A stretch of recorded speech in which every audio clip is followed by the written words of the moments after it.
Sir Ariel, anong gagawin niya? Pag halimbawa na nga at hindi nagkaroon ng magandang relasyon doon sa amo niya. Diyan naman papasok ang OWA, ang DMW at ang DFA sa amin. Kapag may welfare case tayo kagad, ang opisina ng OWA sa buong mundo, 30 ata. Dito sa ating bansa, locally, we have 17 offices.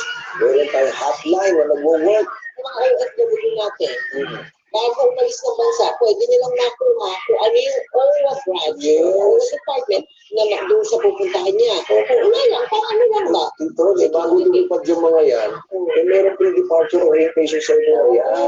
So, pinigyan natin sila ng video seminar. Ang akin na lang hinihiling ay makinig. Halimbawa daw, nakatakas na yung OFW natin from an abusive employer. Tama ba yun? Naku, kung nangyari, gagawin mo yan sa Middle East, ikaw ay pwede makasuhan na tinatawag nilang hurub. Sa English, ito ay absconding. Okay. Hindi ka makakauwi dahil hindi mo makukuha yung pirma ng iyong employer sa iyong exit visa. Kaya kaagad, tumawag ka sa OWA, tumawag sa MWO natin o sa DFA at doon ka pumunta para mabigyan ka kagad ng proper assistance para kung ano man ang gagawin sa'yo pag-file ng kaso ng iyong abusive employer, eh makukontra natin. Congratulations, Mariel.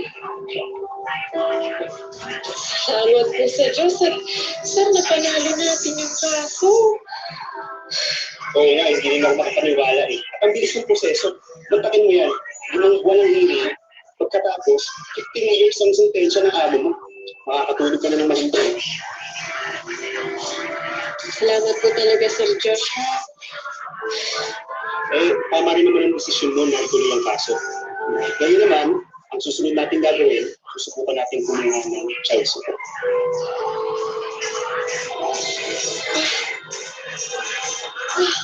Okay?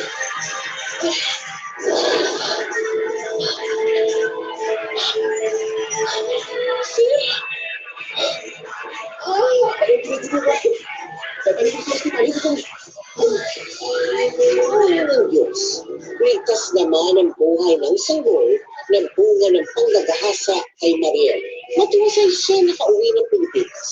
At kaagad naman ipinaalam ni Mariel kay Danny ang malagim na karanasan niya sa Saudi. Sinunod mo kasi. Kung hindi ka uwi sa Pilipinas, hindi ka sana mag-agahasa. Baka yung gusto mo yun eh. Baka yun sa labay ka sa amo mo eh. O ano? Danny,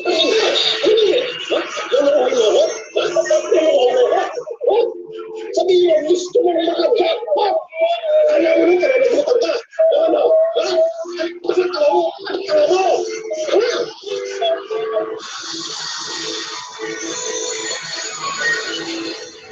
Hello guys, mga ka-MPK, mag-subscribe sa hashtag MPK YouTube channel, mag-like sa hashtag MPK Facebook page, mag-follow ka na sa hashtag MPK sa Twitter, mag-follow ka na sa hashtag MPK sa Instagram, mag-follow ka na sa hashtag MPK sa TikTok,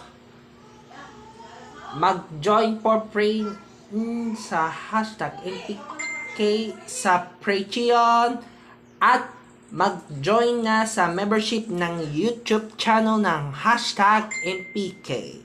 Maraming salamat sa iyong pagtitiwala mga ka-MPK.